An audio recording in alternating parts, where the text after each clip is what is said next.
Culture chic, influence pop, couranche. Bienvenue dans Version Française, le magazine qui annonce la couleur en 100% bleu, blanc, rouge.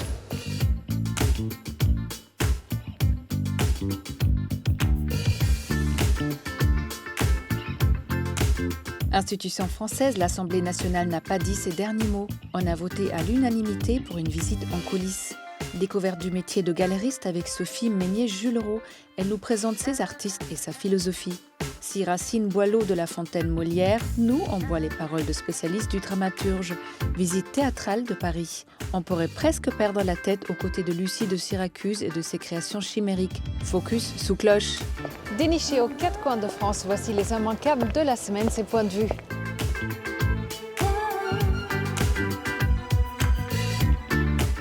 Alors oui, au premier abord, cela ressemble à du chocolat, mais détrompez-vous, on vous présente sa version healthy.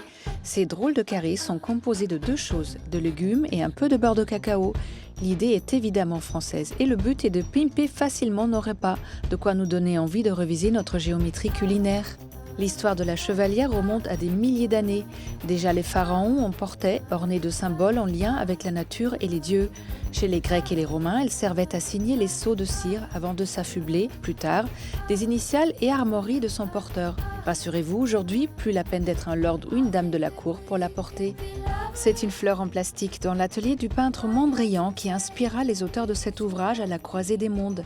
C'est d'ailleurs l'histoire de cette fleur qui est racontée ici, mais surtout celle de l'artiste figure majeure de l'art abstrait. Au fil des pages et des aventures, nous plongeons dans un monde coloré et géométrique, une belle découverte. Le Frenchie est chic, surtout lorsqu'il porte l'intemporelle chemise. On vous rassure, vous ne ressemblerez pas à un pingouin, mais bien au plus branché des Parisiens. Figare réinvente ce vêtement en version classique ou sur mesure et dépoussière les codes du traditionnel dressing masculin. Chic.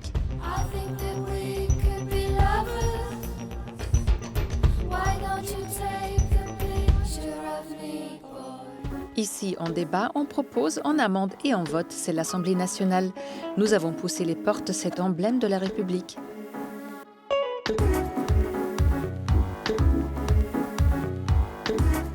Ce bâtiment imposant au bout du pont de la Concorde, c'est le Palais Bourbon. N'en déplaise à son look de temple grec, son rôle est crucial pour la République française. Il abrite l'Assemblée nationale. Il tient son nom de la duchesse de Bourbon, qui l'a fait construire dans les années 1700 pour y vivre sans prétention. Puis il a été confisqué en 1791 après la Révolution et a accueilli dès la fin du siècle le Conseil des 500. Ce palais, c'est donc plus de 220 ans de parlementarisme et pour le visiter, on retrouve Bruno Fulini, c'est un peu l'historien des lieux. Les jours de séance, c'est une véritable ruche où vous avez de ces 577 députés, leurs assistants parlementaires, un millier de fonctionnaires, tout ce monde-là qui travaille pour élaborer la loi, contrôler l'action du gouvernement, évaluer. Tout cela, c'est une activité très intense qui habite véritablement ce bâtiment. C'est un bâtiment chargé d'histoire, mais c'est aussi un lieu de travail. Auparavant, les présidents de l'Assemblée tenaient leurs conférences dans cette pièce. Aujourd'hui, c'est plus un lieu de rencontre et de conciliabule pour les parlementaires. Mais ne vous inquiétez pas, ils ont aussi des espaces de travail propres à leur groupe, comme la salle Colbert, un petit hémicycle de 350 places destiné au groupe majoritaire.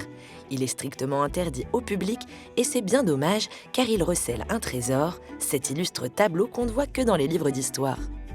En fait, si on prend le trombinoscope de l'époque, on reconnaît les différents députés. Et donc, à une époque où il n'est pas permis de prendre des photographies dans l'hémicycle, c'est l'un des rares témoignages de ce que pouvait être l'hémicycle durant une séance parlementaire, même si, bien sûr, elle a été un petit peu magnifiée par le travail du peintre. Un petit salut au buste de Colbert et on reprend la visite direction la bibliothèque. Ici, ce qui saute d'abord aux yeux, c'est le plafond, peint par Delacroix en personne.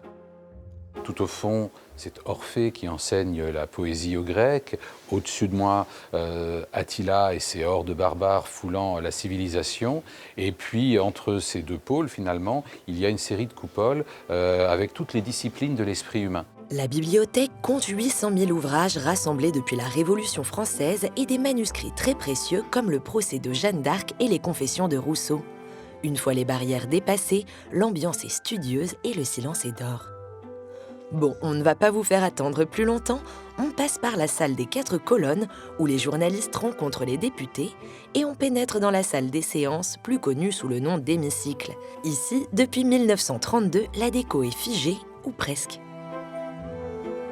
À part les micros et les écrans qui aujourd'hui indiquent le nombre de voix lorsqu'il y a un vote solennel, au fond, le lieu n'a pas changé. Donc nous sommes vraiment dans ce qui est le cœur battant de la démocratie française. Dans les gradins, chaque député a sa place attitrée et au centre, tout en bas, c'est le banc des ministres. Tout ce beau monde fait face au perchoir, la place du président de l'Assemblée nationale. Un trésor historique puisqu'il n'a pas changé depuis le Conseil des 500. Il se raconte qu'il a été dessiné par David. C'est un lieu chargé d'histoire puisque depuis 1832, tous nos grands débats parlementaires ont eu lieu ici. Toutes nos grandes lois, la loi de 1901 sur les associations, la loi de 1905 de séparation des églises et de l'État. Levez un peu les yeux, et oui, l'hémicycle est surplombé par une vaste verrière qui laisse entrer la lumière et pas seulement celle du jour. C'est l'un des secrets du palais et il faut prendre un peu de hauteur. Vous voilà juste au-dessus du perchoir. Avec ses airs de navette spatiale, c'est la salle des lampes. L'hémicycle est éclairé à travers une double verrière, c'est-à-dire que lorsqu'il y a séance de nuit, évidemment, il n'y a plus de jour naturel à travers la verrière, donc les lampes s'allument pour prendre le relais. On aimerait s'attarder et vous montrer le bronze de Dalou dans le salon Casimir-Perrier, la rotonde Alechinsky ou encore la salle des fêtes qui mène à l'hôtel de Lacé. 1000 détails artistiques et architecturaux qui mettent une petite touche esthétique dans le quotidien politique du Palais Bourbon.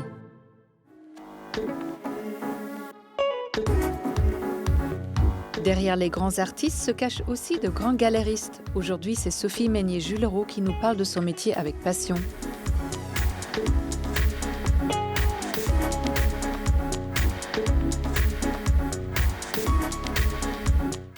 Sophie Meignet-Julereau est à la tête de la galerie Mouvement Moderne. Elle reprend l'entreprise en 2007 suite au décès de son créateur, Pierre Sodène-Meyer, grand défenseur du design des années 80.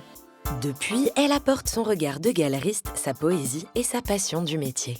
Il y a ce rapport à la matière qui est important, quelle qu'elle soit, que ce soit de la céramique, du verre, le bois, le métal, que ce soit des objets d'art, que ce soit du mobilier. Je crois qu'il y a cette sensibilité à la matière et à la façon dont elle est transformée. À une galerie fixe, Sophie préfère la liberté. 2 à 3 fois par an, elle expose ses artistes, mais choisit un lieu différent en fonction de l'histoire qu'elle veut raconter.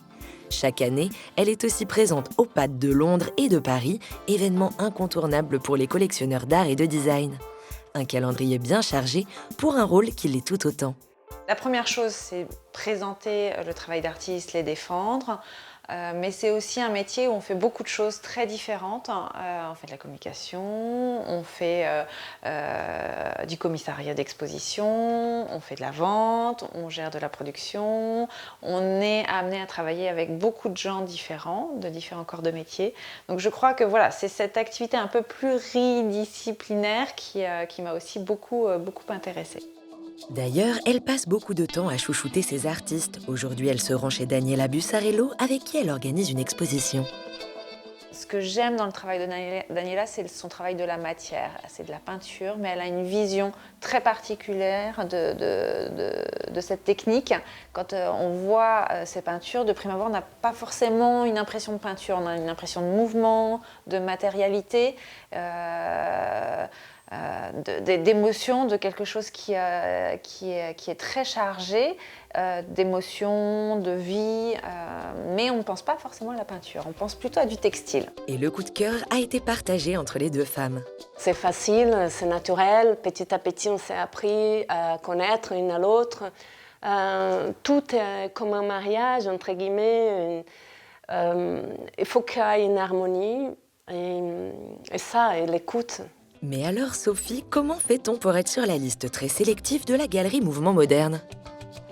Alors le choix est très personnel, très lié à l'émotion. C'est vraiment la première chose qui doit intervenir. Puis après, c'est aussi d'où vient l'artiste, qu'a fait l'artiste et comment on peut travailler après ensemble. C'est noté Sophie. Allez, on quitte Daniela et on file retrouver Tim Leclabar, un designer avec lequel elle travaille. Le jeune homme et la galeriste découvrent le fauteuil terminé sur lequel ils ont travaillé depuis des mois. Nouvelle casquette pour la galeriste, elle est aussi éditrice. On produit et on édite en série limitée. Donc ça peut aller de 8 exemplaires à, on va dire, maximum 50 exemplaires par pièce, ça dépend du projet. Ici, avec le projet de Tim, on va être à 20 exemplaires pour ce fauteuil. Et voilà. Et donc être éditeur d'un projet comme celui-ci, ça veut dire en être le diffuseur, le distributeur, et par ces projets-là, avoir le rôle de galerie qui est de défendre le travail aussi de jeunes designers ou moins jeunes, enfin de designers qui font une production en plus petite série. Alors forcément, Sophie est très impliquée. Un support déjà moral, parce que c'est très éprouvant de monter un projet comme ça. Et puis elle est beaucoup intervenue sur le choix des tissus, et elle a aussi accepté beaucoup parce que j'ai choisi les matières, mais elle m'a supporté dans le choix, dans les prises de position que j'ai eues pour me conforter dans l'idée que j'ai de ce fauteuil.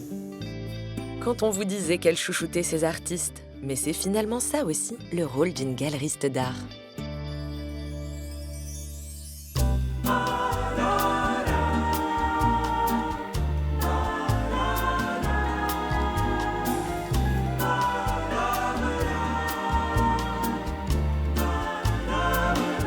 Bonjour Sophie. Bonjour Catherine. Qu'est-ce qui définit selon vous une bonne galeriste? Il y a beaucoup de critères. Une bonne galeriste, je vais dire, l'essentiel c'est de bien défendre ses artistes, être passionné et savoir transmettre cette passion. Parce qu'aujourd'hui, le rôle de la galerie a beaucoup évolué. Aujourd'hui, être galeriste ne veut plus simplement dire défendre bien ses artistes, mais de mettre au point une véritable stratégie pour les faire émerger, pour les accompagner. Être galeriste, c'est être sur beaucoup de plans différents, être très dynamique. On ne peut pas rester uniquement dans sa galerie, faire des expositions et présenter le travail des artistes. Il faut être très actif, que ce soit sur les salons professionnels dédiés à l'art, partout dans le monde, en France, en Europe et à l'étranger. Il faut être présent auprès de la presse. Il faut être aussi assez présente auprès des collectionneurs. Et il y a aussi une autre partie de notre travail qui est important aujourd'hui, c'est de travailler avec les décorateurs, les architectes d'intérieur. Auparavant, vous avez été membre du conseil d'administration de l'Institut national du métier des arts et jury aussi à la Fondation Bettencourt-Schoeller. L'artisanat, le savoir-faire en tout cas, c'est quelque chose qui vous est cher? C'est quelque chose qui me touche particulièrement. Alors je suis issue vraiment de l'art contemporain. J'ai travaillé d'abord en galerie d'art contemporain. J'ai rencontré Pierre Staudenmayer en 2003-2004 dans un contexte art contemporain. Et c'est lui qui m'a amenée dans cet univers-là. C'est lui qui m'a fait découvrir notamment la céramique. Et je pense que je suis arrivée à cet amour des matériaux, des savoir-faire, grâce à Pierre, parce qu'il m'a fait découvrir la céramique. Alors il faut dire un mot sur Pierre Staudenmayer, qui est cofondateur de la galerie Néotu. Dans les années 80-90, une galerie très importante. Pourquoi? Très importante parce qu'en 84, c'était la première galerie qui offrait cette possibilité aux designers de l'époque de pouvoir créer du mobilier en petite série, plus approcher le mobilier d'art, le mobilier d'artiste, que de partir tout de suite dans des éditions très larges auprès d'éditeurs de mobilier industriels. C'est une rencontre importante pour vous? Très important. Qui a changé un peu votre parcours? Ça a changé mon parcours, ça m'a changé la façon de regarder les choses, d'appréhender les objets, le travail des artistes, de savoir assembler les choses. Je pense que le regard, c'est vraiment quelque chose d'essentiel que je retiens de ma relation avec Pierre. Savoir regarder les choses, savoir les comprendre pour pouvoir après transmettre ce que cet objet et les défendre, ce que ces objets, œuvres ont voulu dire. Alors vous l'avez dit tout à l'heure, vous accompagnez des architectes d'intérieur, des collectionneurs, aussi bien des privés que des institutions plus grandes comme des banques ou autres. Vous les aidez à monter une collection d'art. Vous êtes donc un expert en art de toute façon. Comment ça se passe cet accompagnement? Parce qu'aujourd'hui, on n'achète pas l'art par coup de cœur, on achète l'art, encore une fois, c'est très stratégique. C'est presque un placement. Il y a un petit peu des deux. Moi, pour ma partie, je suis quand même très sur le coup de cœur. Je pense que quand on achète de l'art, on achète quelque chose qu'on aime, qui nous fait ressentir quelque chose. Pour moi, l'art, ça doit faire ressentir quelque chose. Quand on est sur un placement, c'est un petit peu plus compliqué, c'est un peu plus froid, et c'est pas ma façon et c'est pas ma vision d'art. Donc quand j'accompagne les clients, je suis plutôt dans cette optique-là. Après, évidemment qu'on regarde le parcours de l'artiste, parce que c'est important de savoir ce qu'il a fait, là où il vient, là où il en est, et ce qu'il peut être amené à devenir dans le futur. Chaque collectionneur a un rôle particulier avec les galeristes, et parce que chaque galeriste a un regard particulier. Donc je pense que quand un collectionneur vient voir un galeriste pour monter ou compléter une collection, c'est ce regard et cette attention-là à l'art qu'ils ont envie de trouver chez la personne. Merci Sophie. Merci.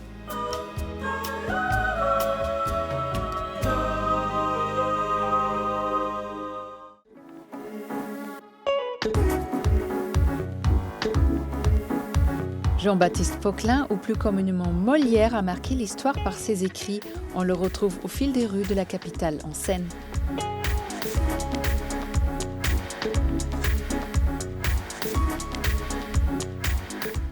Repérage, c'est votre rubrique dénicheuse de bons plans parisiens. Cette semaine encore, on a marché, couru, rampé, arpenté, cheminé et joué les femmes savantes et les tartuffes dans les pas de l'illustre Molière.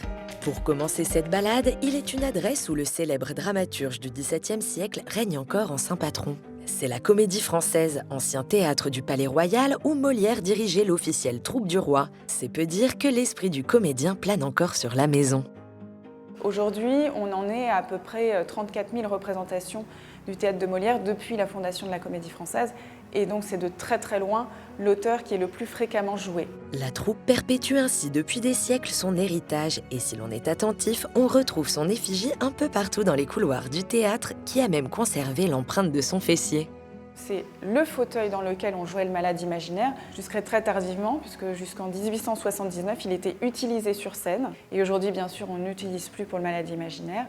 Il est dans cette vitrine, dans la galerie des bustes, où on peut l'admirer. Si le talent de Molière est aujourd'hui irréfutable, son ascension à la tête du théâtre du Palais Royal n'a pas été tout de suite une évidence. À sa première représentation devant le roi, le futur protégé a bien failli rater l'examen de passage. Quand on jouait devant le roi, on jouait avant tout une tragédie. Il joue la pièce Nicomède de Corneille, et il n'a pas grand succès. Pour divertir le roi, il donne une petite farce qui s'appelle Le Docteur amoureux, qui est une farce de sa composition. Et là, le roi, évidemment, est subjugué par la verve de cette langue et surtout le jeu de ce comédien qui est absolument le comédien le plus extraordinaire de son époque. S'ensuit donc, comme on le sait, une carrière couronnée de succès, mais dont les pièces satiriques se sont parfois attirées les foudres des mécontents. C'est le cas notamment de Tartuffe, pièce dans laquelle il n'hésite pas à écorcher la vertu des dévots de son époque. Le roi l'apprécie, néanmoins ses proches, et notamment ses proches représentants de la hiérarchie catholique, sont vent debout contre cette pièce. Il est très fortement attaqué, il est décrit par ses adversaires comme Satan, qu'il faudrait presque brûler vif en place de Grève. Une traversée du désert qui nous amène à un autre lieu bien connu du dramaturge. Accablé par les interdictions de certaines de ses pièces, c'est au village d'Auteuil, dans l'actuel 16e arrondissement de Paris, que le dramaturge, déçu de la vie parisienne, se retire dans un cadre bucolique. Oui, à l'époque, on est en pleine campagne et l'auberge du Mouton Blanc est le lieu de rendez-vous pour de nombreux artistes et écrivains. C'est ici que Molière retrouvait Boileau, Racine ou encore La Fontaine pour parler le plus souvent boulot. Car selon la légende, quelques-unes de leurs œuvres les plus célèbres auraient été composées ici collectivement, le verre à la main. En témoignent les nombreux tableaux qui ornent les murs de l'auberge. Mais terminons cette parenthèse champêtre pour retourner dans le centre de Paris, au croisement de 2 rues qui rendent hommage aux comédiens. Ce point-là, c'est un lieu de pèlerinage pour les amoureux de Molière parce que c'est à la croisée de plusieurs chemins. La croisée de la Comédie Française qui est juste un peu plus bas. D'autre part, il y a sa maison où il a vécu les 6 derniers mois de sa vie qui est juste là. Et du coup, c'est la raison pour laquelle on a rebaptisé le quartier autour de Molière, la rue qui est ici, qui a pris le nom de Molière au XIXe siècle, et la fontaine qu'on a reconstruit en hommage à Molière au XIXe siècle, parce que c'est au XIXe siècle que Molière est devenu l'auteur français par excellence, le représentant. C'est à ce moment-là qu'on a commencé à parler de la langue de Molière pour désigner la langue française. Et c'est également à cette époque que le public fantasme sur les circonstances de la mort de l'auteur classique. Tuberculeux, empoisonné, mort sur scène, les légendes sont nombreuses et Georges Forestier n'est pas avare en arguments pour toutes les démentir. Molière n'est pas mort sur la scène, il est mort à 10h du soir. Alors vous allez me dire, mais 10h du soir, il n'était pas en train de jouer? Mais non, parce qu'au XVIIe siècle, on jouait l'après-midi. Parce qu'il fallait que le public puisse rentrer chez lui en toute sécurité, parce que quand la nuit était tombée, c'était dangereux de circuler dans les rues de Paris. Et donc Molière avait fini sa pièce vers les 18h ou quelque chose comme ça. Il est rentré.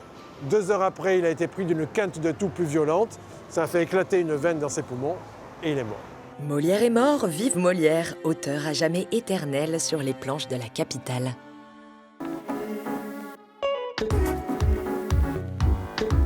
Tête de poupon joufflu, pattes de biche, ailes de papillon, vous n'êtes pas dans l'univers de Tim Burton, mais bien dans celui de la plasticienne Lucie de Syracuse.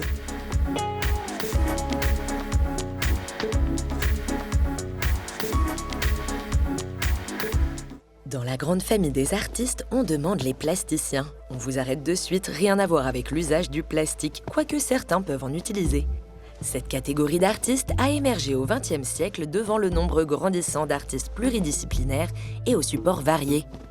Parmi les plasticiens les plus célèbres, Jeff Koons, Marcel Duchamp ou encore Victor Vasarely, autant d'artistes qui expriment leur art à travers différents supports et techniques. Une catégorie atypique dont fait partie Lucie de Syracuse, plébiscitée depuis une dizaine d'années par des galeristes bordelais et des collectionneurs français, elle nous a donné rendez-vous au fond de son jardin pour nous faire découvrir son univers singulier, fait de romantisme noir, de gothisme et de contes sous verre. Et donc voilà la cabane au fond du jardin. Dans la tanière de Lucie, on assemble, on découpe, on perce, on casse, on peint et surtout on contemple. C'est ici où on peut se mettre à rêver et à réfléchir. La contemplation, la réflexion et la déambulation est très importante. En parallèle de ses études de lettres, Lucie dessine et peint. Elle commence à exposer dans des galeries bordelaises, puis petit à petit, elle chine des objets cassés ou délaissés pour leur donner une seconde vie tout en observant les interactions qu'il pourrait y avoir entre eux.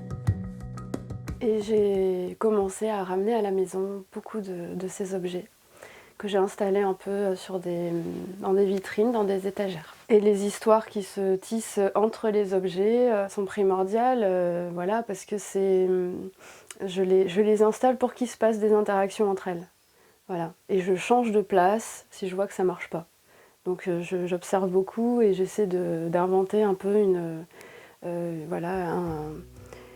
un début d'histoire, un début de conte. On observe, mais on se sent surtout épié et on aurait presque peur face à ces regards braqués sur nous. Lucie, elle, n'a pas du tout l'air perturbée. J'ai toujours eu une fascination pour les regards. Déjà, rien que mon nom d'artiste, Lucie de Syracuse. Donc, je m'appelle vraiment Lucie, mais j'ai un autre nom. Et c'était par rapport à cette sainte, Lucie de Syracuse, qui est représentée en peinture, qui a dans ses mains des yeux. Les contes de Lucie se traduisent par des sculptures sous cloche ou des scénettes capturées par des verres bombés. À l'intérieur, elle y assemble des objets et des matières très variées. Et pour que tout cela tienne et ne ressemble pas à la tour de Pise ou que ses personnages perdent de leur panache, Lucie a dû trouver la bonne colle pour maintenir tout ce beau monde ensemble. J'ai cherché une colle très puissante pour effectivement que du corail puisse tenir sur de l'os, que la porcelaine puisse tenir sur du corail, par exemple. C'est en ça que c'est compliqué quand on fait voilà, des assemblages, c'est s'assurer d'avoir un collage qui est parfait et qui est très solide aussi. Une solidité à toute épreuve qui intervient après le test du verre, car Lucie est limitée par son contenant et ne peut pas laisser son imagination trop déborder au risque de ne plus rentrer sous la cloche. Je suis obligée de faire quelque chose de temporaire, donc avec de la colle qui n'en est pas, mais qui me permet de tout sortir. Une sculpture, tu vois, tu n'as pas ces contraintes, c'est-à-dire tu l'as fait, et voilà, elle a la taille qu'elle a. Et moi, une fois que c'est mis en place, une fois que c'est monté, il y a le test du verre. Une fois le test du verre passé, place à la contemplation. Alors, bon, c'est pas si mal. Hein.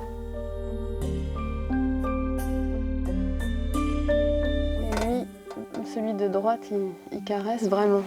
Dans sa cabane au fond du jardin, Lucie de Syracuse façonne des contes sous verre qui flirtent avec la mort, mais qui tendent vers la lumière.